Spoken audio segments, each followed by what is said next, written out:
IT learn স্কুলে আপনাদেরকে স্বাগতম। আমি আজকে আপনাদেরকে একটি ভিডিও টিউটোরিয়াল দেখাবো, সেটি হচ্ছে কিভাবে আমরা ওয়াইফাই রাউটার কানেক্টেড করি।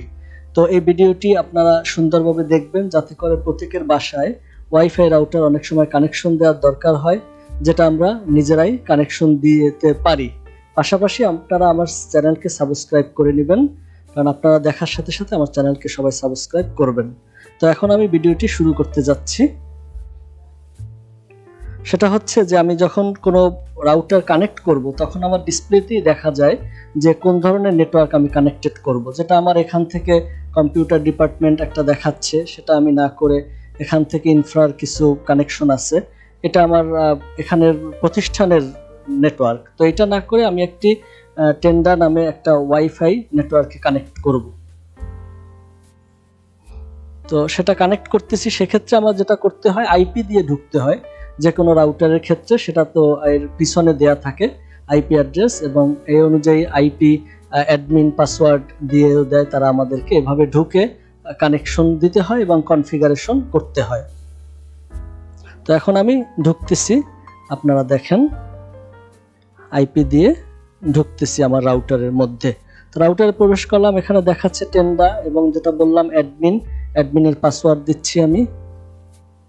পাসওয়ার্ড দিয়ে আমি ঢুকতেছি, ওকে দিলাম। এখন ওকে দেওয়ার পরে এখানে দেখাচ্ছে যে আপনার ডিএসসিপি আছে, স্ট্যাটিক আইপি আছে, আর একটা পিপিওই আছে। তো আমরা এখন এখান থেকে পিপিওই ওইটা দিয়ে কানেকশন দিব, আর ডিএসসিপি দিলে সেটা অটোমেটিক পেয়ে যায়, স্ট্যাটিকও দেওয়া যায়, এটা আমরা জানি, বা পরবর্তীতে আমার পার্ট 2 ভিডিওতে ডিটেলস দেখাবো। তো এখানে আমি ডিএসসিপি দিয়েই অ্যাডভান্সে যাচ্ছি। তো এখান থেকে আমি কানেকশন দিব, ইন্টারনেট কানেকশন সেটআপ করব। তো সেটআপের মধ্যে আমি দেখতে পাচ্ছি ডিএসসিপি আছে, স্ট্যাটিক আছে, আমরা এগুলো না দিয়ে পিপিওই ওইটাকে সেট করে দিব। তো দেওয়ার পরে আমি আদার্স কানেকশনগুলো ওকে করে দিচ্ছি।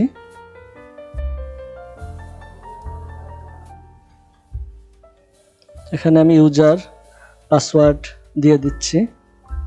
তো এখন আমরা দেখতে পাচ্ছি আমাদের যে রাউটারের নাম টেন্ডা, এই নামে এখানে আছে। তো আমরা স্বাভাবিক যে ইউজ করি রাউটারের যে নেটওয়ার্ক, এটার মধ্যে আমরা নিজস্ব নাম সেট করে দেই।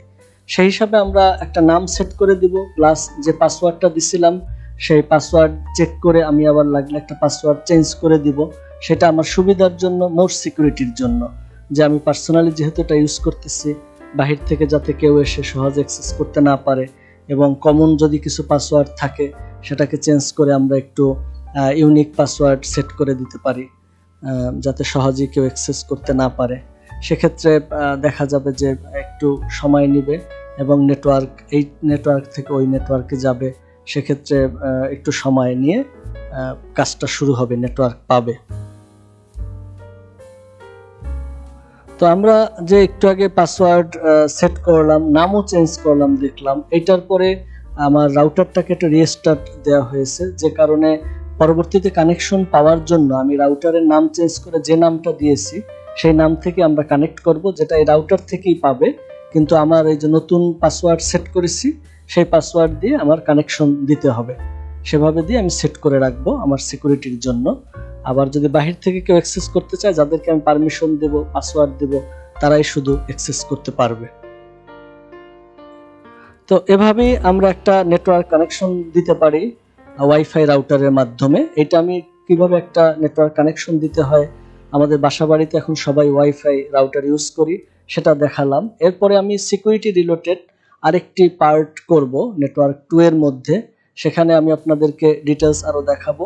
সেই আমন্ত্রণ জানিয়ে আমার চ্যানেলকে সাবস্ক্রাইব করবেন, সে আশাবাদ ব্যক্ত করে আমি আপনাদেরকে শুভেচ্ছা জানিয়ে শেষ করছি। আসসালামু আলাইকুম।